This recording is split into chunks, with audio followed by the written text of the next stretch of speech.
When we came on the air this time last week, it was not at all clear that Congress would pass a massive stimulus to keep the American economy afloat.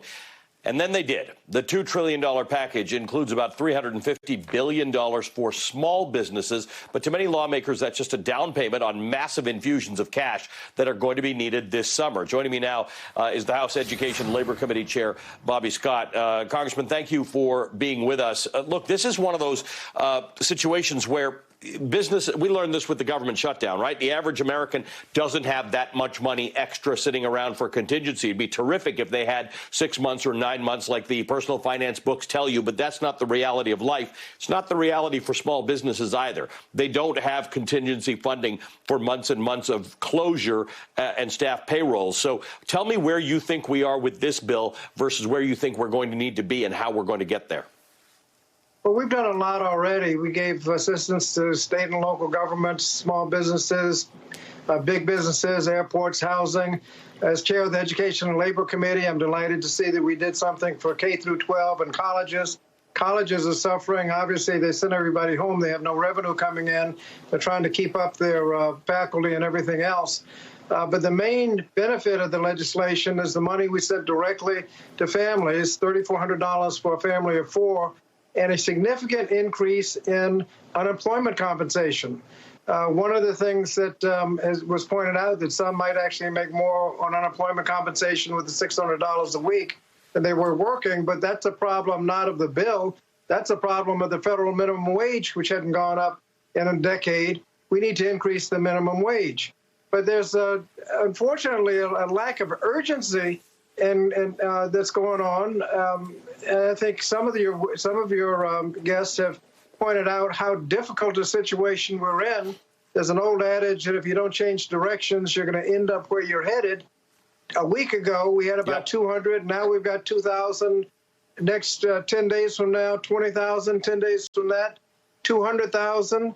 By the end of next month, what are we going to be in the millions? And we have to change directions. And we have to take it seriously. When we're trying to put a happy face on stuff, people don't take it seriously. Yep. Liberty University has brought the students back. They're not taking it seriously.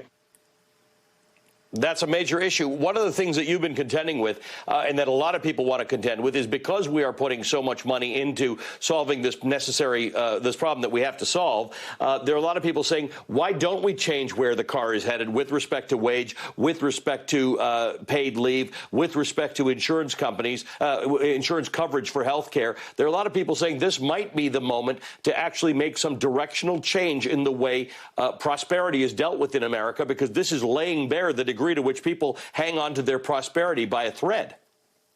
Well, there's a lot we can do long range, but we're in a crisis now. Several things we need to do. We need to establish OSHA regulations for people who are exposed to infectious disease.